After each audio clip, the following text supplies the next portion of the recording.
نحمده ونصلي على رسوله الكريم اما بعد فاعوذ بالله من الشيطان الرجيم بسم الله الرحمن الرحيم ان الله وملائكته يصلون على النبي یا ایھا الذین آمنوا صلوا علیہ وسلموا تسلیما۔ قتل حسین اصل میں مرگ یزید ہے، قتل حسین اصل میں مرگ یزید ہے، اسلام زندہ ہوتا ہے ہر کربلا کے بعد۔ حضرات محترم، آج کی ہماری گفتگو کا موضوع ہے امامت حسین رضی اللہ تعالی عنہ اور ملامت یزید۔ کربلا کی جو جنگ تھی یہ صرف دو شخصیتوں کی جنگ نہیں تھی، بلکہ یہ دو عزموں کا مقابلہ تھا، دو نظریے آپس میں متصادم تھے، دو کردار آمنے سامنے آئے۔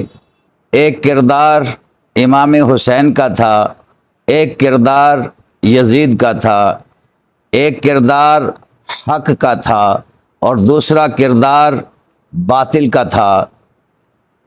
علامہ اقبال فرماتے ہیں موسیٰ و فرعون و شبیر و یزید، این دو قوت از حیات آید پدید۔ اب باطل اور حق کی جو جنگ ہے یہ صرف کربلا میں نہیں لڑی گئی، بلکہ اس کی تاریخ اتنی ہی پرانی ہے کہ جتنی پرانی تاریخ انسانی زندگی کی ہے۔ مثلاً باطل جب ابلیس کے روپ میں آیا، حق آدم علیہ السلام بن کر سامنے آ گیا۔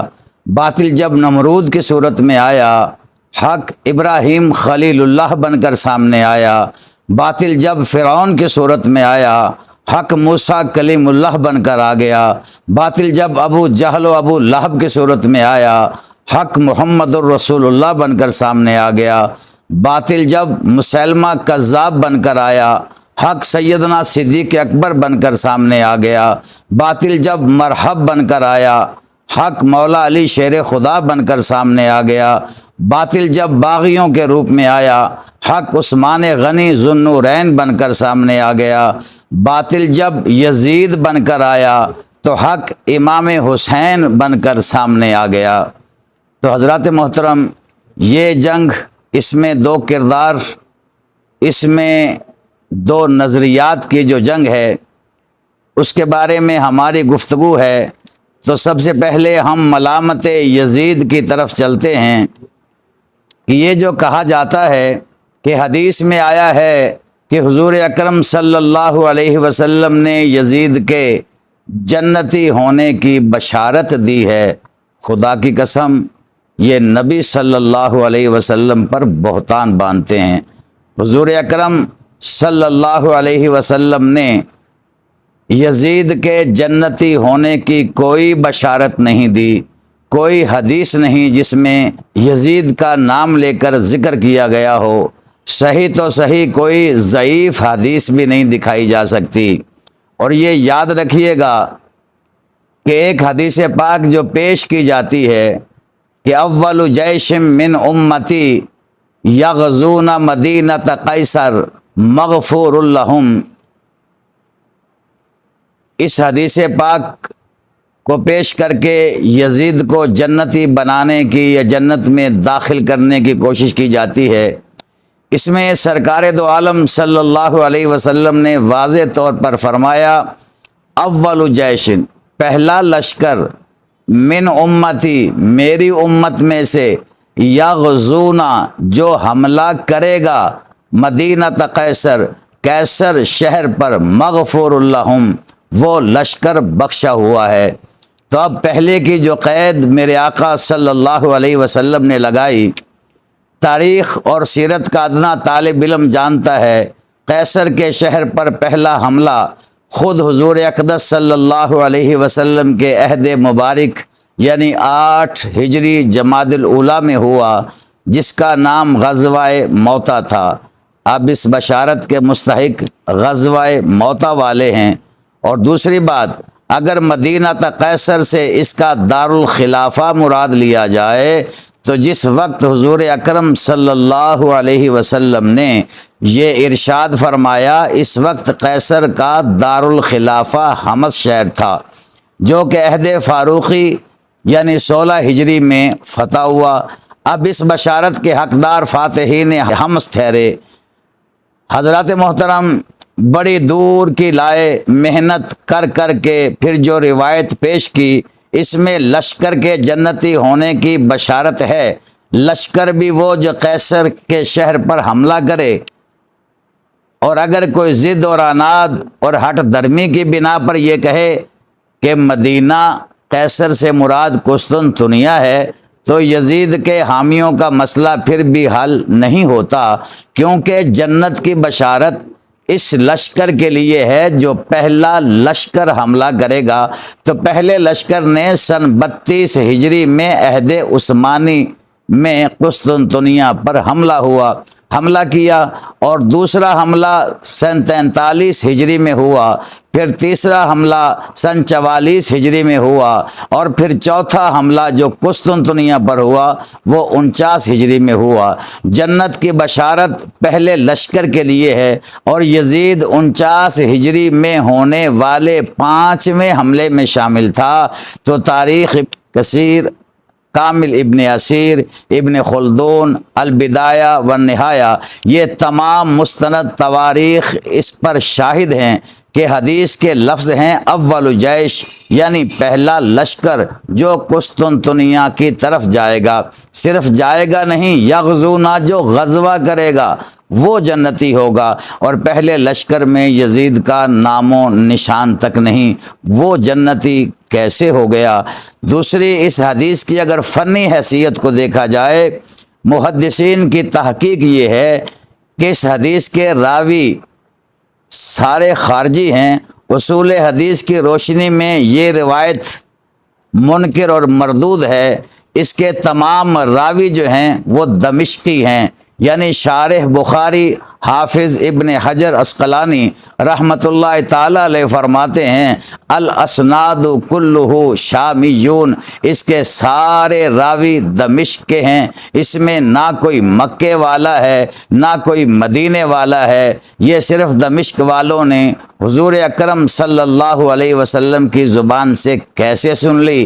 جو مدینے والوں نے کیوں نہ سنی، مکے والوں نے کیوں نہ سنی، ابو بکر نے کیوں نہ سنی، عمر فاروق نے کیوں نہ سنی، عثمان غنی نے کیوں نہ سنی، مولا علی نے کیوں نہ سنی، عبداللہ بن مسعود نے کیوں نہ سنی، حضرت عبداللہ بن عمر نے کیوں نہ سنی، حضرت ابو ہریرہ نے کیوں نہ سنی، ابو موسیٰ اشعری نے کیوں نہ سنی، ابو سعید خدری نے کیوں نہ سنی؟ معلوم یہ ہوا کہ دمشق والوں کے خانہ ساز حدیث ہے یہ۔ اس حدیث کی فنی حیثیت بھی یہ ہے۔ اور اگر بالفرض تھوڑی دیر کے لیے یہ مان بھی لیا جائے کہ یزید اس میں شامل تھا، تو پھر مثال ایک اور بھی ہے کہ جنتی ہونے کی بشارت اس کے حق میں پہلے آئی تھی، اور بعد میں اس نے جو کام کیے کہ اس کے باوجود وہ جنتی ہے۔ جیسے سرکار نے فرمایا من قال لا الہ الا اللہ دخل الجنہ، جو لا الہ الا اللہ پڑھے وہ جنت میں جائے گا۔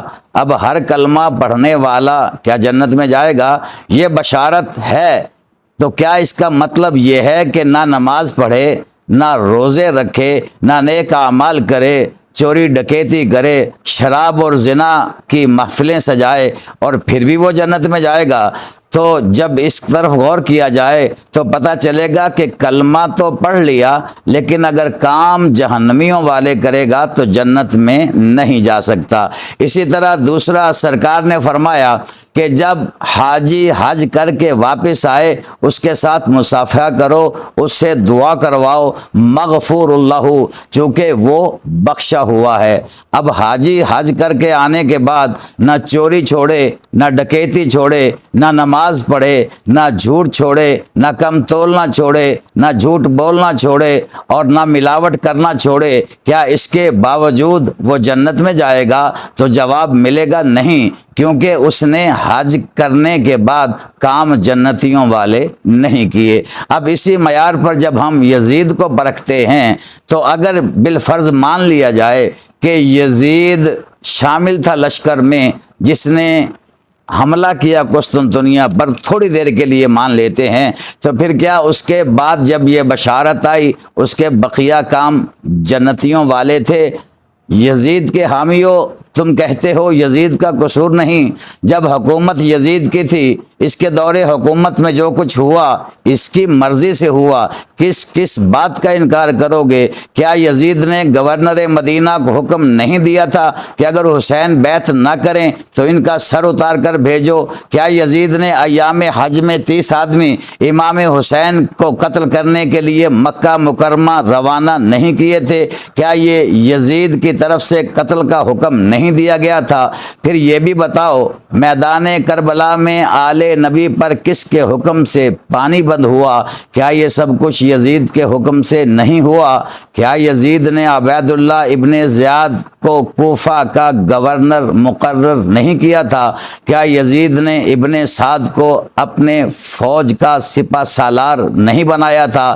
تم کیسے کہہ سکتے ہو کہ یزید قتل حسین کا ذمہ دار نہیں، جبکہ دمشق میں امام حسین کا سر مبارک یزید کے سامنے رکھا گیا تو اس نے امام حسین کے لبوں پر لوہے کی چھڑی ماری اور کہا یہ منہ ہے جو میری بیعت سے انکار کرتا تھا۔ امام زین العابدین کی چیخیں نکل گئی۔ تو ہم اسی بات پر چلتے ہیں کہ کیا یزید نے اس بشارت کے بعد جو کام کیے وہ جنتیوں والے تھے؟ پہلا اس کا یہ سب سے بڑا کارنامہ جو پہلے سال اس نے ظلم و ستم کیا امام علی مقام کے رفقائے کاروں پر، سرکار دو عالم صلی اللہ علیہ وسلم کے پیارے نواسے پر، اور وہ نواسا جس کو سرکار دو عالم صلی اللہ علیہ وسلم اگر پشت پر سرکار کے نواسا سوار ہو جائے تو سرکار جس کے لیے سجدہ لمبا کر دیں، سرکار جس نواسے کے لیے سواری کا کام دیں، سرکار دو عالم جس نواسے کی پیشانی کو بوسہ دیں، سرکار دو عالم جس نواسے کے کانوں میں آذان پڑھیں، اور سرکار دو عالم صلی اللہ علیہ وسلم جن کی شہادت کی خبر سن کر خود آنسو بہائیں، اب وہ اتنا پیارا نواسا ہو اور جس نواسے کے لیے سرکار دو عالم صلی اللہ علیہ وسلم نے بے شمار ان کی شان میں احادیث پیش کی ہوں اور ارشاد فرمائی ہوں، اس نواسے کو اگر بے دردی سے یزید کے دور میں کربلا کے میدان میں شہید کیا گیا تو پہلا کام یہ جہنمیوں والا، اور یزید کا دوسرا کام جو جہنمیوں والا تھا وہ تھا کہ مدینہ پاک میں جب مدینہ پاک کے لوگوں نے سنا کہ یزید دین محمدی کا انکار کرتا ہے، شرابی ہے، زانی ہے، محرمات کے ساتھ نکاح کو جائز قرار دیتا ہے، تو اہل مدینہ غیظ و غضب سے بفر گئے۔ انہوں نے اپنے عمامے اتارے اور مسجد نبوی میں رکھے، یزید کی بیعت سے انکار کر دیا۔ تو یزید نے شامی فوج کو بھیجا جس نے مدینہ منورہ پر حملہ کیا۔ 3 دن تک مسجد نبوی میں نہ آذان ہوئی نہ جماعت ہوئی۔ ریاض الجنہ جو جنت کی کیاری ہے اس کو استبل کے طور پر استعمال کیا گیا، وہاں گھوڑے باندھے گئے جنہوں نے مسجد نبوی کی بے حرمتی کی، اور یہ اتنا بڑا جرم ہے کہ اگر بشارت موجود ہے تب بھی یہ کام جہنمیوں والا ہے تو یزید جنت میں کیسے جا سکتا ہے؟ تیسرا اس کا جو جہنمیوں والا کام ہے، حضرت عبداللہ بن زبیر رضی اللہ تعالی عنہ کو اپنی بیعت پر مجبور کرنے کے لیے اس نے مکہ مکرمہ جسے امن والا شہر کہتے ہیں، من داخلہ کان آمنا، ظالم یزید نے اپنی فوج کو کہا کعبے پر حملہ کر دو، غلاف کعبہ کو جلا دیا گیا، کعبہ شریف کے پردوں کو جلا دیا گیا۔ اب کعبہ شریف کے پردوں کو جلانے والا، مدینہ منورہ میں 10,000 صحابہ کرام کو شہید کرنے والا، جن میں اکثر حفاظ کرام تھے، اکثر قرہ حضرات تھے، ان صحابہ کرام کو شہید کرنے والا یزید اگر جنت میں جائے گا تو پھر سوچنا چاہیے۔ اب اس کے یہ 3 کام ایسے ہیں جو سیاہ ترین کارنامے ہیں جن کی وجہ سے ہم یزید کی ملامت کرتے ہیں۔ حسین کو قتل کرانے والا، مدینہ کی بے حرمتی کرانے والا، مسجد نبوی کی توہین کرانے والا، اہل مدینہ کو قتل کرانے والا، 1000 مسلمان بچیوں کی عصمت کو داغدار کرانے والا، خانہ کعبہ پر گولے پھینکوانے والا، غلاف کعبہ کو آگ لگوانے والا، اس بدبخت کو جنتی کہنے والوں، ہم تو صرف اتنا کہتے ہیں، رب تعالیٰ کی بارگاہ میں دعا کرتے ہیں کہ رب تعالیٰ امام علی مقام سے محبت کرنے والوں کو حشر والے دن امام علی مقام کے ساتھ، اور یزید پلید سے محبت کرنے والوں کو حشر والے دن یزید پلید کے ساتھ جگہ عطا فرمائے۔ یہاں تک تو تھی ملامت یزید کی بات، اب اگر بات آئے امام حسین کی امامت کی، تو امام علی مقام رضی اللہ تعالی عنہ کون ہیں؟ امام علی مقام رضی اللہ تعالی عنہ وہ ہیں جن کے بارے میں قرآن کہتا ہے قل لا اسألکم علیہ اجرا الا المودۃ فی القربى۔ امام حسین کون ہیں جن کے بارے میں قرآن کہتا ہے انما یرید اللہ لیذھب عنکم الرجس اہل البیت ویطہرکم تطہیرا۔ امام حسین کون ہیں جن کے بارے میں قرآن کہتا ہے ولا تقولوا لمن یقتل فی سبیل اللہ اموات بل احیاء ولکن لا تشعرون۔ امام حسین کون ہیں جن کے بارے میں خود سرکار دو عالم صلی اللہ علیہ وسلم نے فرمایا کہ میرا حسن اور حسین جنتی جوانوں کا سردار ہے۔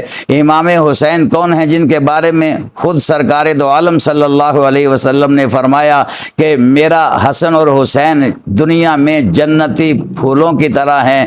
خود سرکار دو عالم صلی اللہ علیہ وسلم نے حسنین کریمین کے بارے میں یہ شہادتیں دی، اور وہ حسین جن کے بارے میں سرکار نے فرمایا حسین منی و انا من الحسین، حسین مجھ سے ہے میں حسین سے ہوں، اور اللہ اس سے محبت کرتا ہے جس کے دل میں امام حسین کی محبت موجود ہے۔ ہم یہ کہتے ہیں کہ امام حسین رضی اللہ تعالیٰ عنہ وہ چمکتے ستارے ہیں۔ ہم سوال پوچھتے ہیں کہ بتاؤ آیت تطہیر کا مصداق یزید ہے یا حسین؟ ہم پوچھتے ہیں ایمانداری سے بتاؤ قرآن میں جن اہل بیت کی عظمت کی دھومیں مچی ہوئی ہیں ان میں یزید شامل ہے یا امام حسین؟ قرآن میں شان اہل بیت کے متعلق جتنی آیات نازل ہوئیں ان میں یزید شامل ہے یا امام حسین؟ اللہم صلی علی محمد وعلی آل محمد صلی اللہ علیہ وسلم، یہ آل محمد جس پر ہم ہر نماز میں درود بھیجتے ہیں، یہ درود یزید پر ہے یا امام حسین پر؟ تو پھر ذرا غور کر کے بتاؤ کہ نمازوں میں درود ہو حسین پر، دعاؤں میں سلام ہو حسین پر، قرآن شان بیان کرے حسین کی، چادر تطہیر کا سایہ ہو حسین پر، قرآن میں مودت فرض ہو حسین کی، مودت کی آیتیں حسین کی شان میں، محبت کی حدیثیں حسین کی شان میں، جنت کا وارث حسین ہے، جنت کا مالک حسین ہے، کوثر کا ساقی حسین ہے، پل صراط سے گزارنے والا حسین ہے، جنت کے ٹکٹ دینے والا حسین اور علی ہے، خدا جنت کا خالق ہے، نبی جنت کا مالک ہے، جنت مصطفیٰ کی ہے، جنت فاطمہ کی ہے، جنت علی کی ہے، جنت حسن کی ہے، جنت حسین کی ہے، اور یزید کے حق میں کوئی ایک آیت دکھاؤ تو نہیں دکھا سکو گے۔ اسی لیے ہم عرض کرتے ہیں ہم بات کر رہے ہیں امام حسین کی، تو اب کربلا میں وقت مختصر ہے، اس کو مختصر کریں تو کربلا کا رزلٹ کیا ہے، نتیجہ کیا ہے، اس میں جیتا کون؟ تو سنیے، اگر کوئی سوال کرے کہ کربلا میں کون جیتا کون ہارا، تو جواب دو کہ حق کبھی ہارا نہیں۔ امام حسین نے کربلا میں اپنے عمل سے واضح کر دیا کہ جان لے لینا ہی جیت نہیں، حق کے لیے جان دے دینا بھی جیت ہے۔ یزید جان لے کر بھی ہار گیا، حسین حق کے لیے جان دے کر بھی جیت گیا۔ زندہ ہو جاتے ہیں جو مرتے ہیں حق کے نام پر، یہی وجہ ہے کہ یزید کی حکومت ختم ہو گئی، حسین کی حکومت اب بھی کروڑوں دلوں پر ہے۔ مجھے بتاؤ ہمارے دلوں پر حکومت کون کر رہا ہے؟ تو جواب ملے گا حسین۔ ہمارے دماغوں پر حکومت کون کر رہا ہے؟ جواب ملے گا حسین۔ خدا کی قسم ہم تو یہ کہتے ہیں کہ حسین اب تک ہے زندہ، کربلا کی خاک سے پوچھو، خدائے لم یزل سے صاحب لولاک سے پوچھو، علی اصغر علی اکبر سخی عباس کا درجہ کس و ناکس سے مت پوچھو، قرآن پاک سے پوچھو۔ نہ یزید کی وہ جفا رہی، نہ زیاد کا وہ ستم رہا، جو رہا تو نام حسین کا جسے زندہ رکھتی ہے کربلا۔ بلکہ ہم کہتے ہیں ہوئیں گل سڑ کے چونا ہڈیاں ان کے حریفوں کی، مگر کروڑوں دلوں پر اب بھی حسین ابن علی کی حکمرانی ہے۔ اللہ عز و جل کی بارگاہ میں دعا کرتے ہیں حق کے ساتھ رب تعالی ہمیں کھڑا ہونے کی توفیق عطا فرمائے۔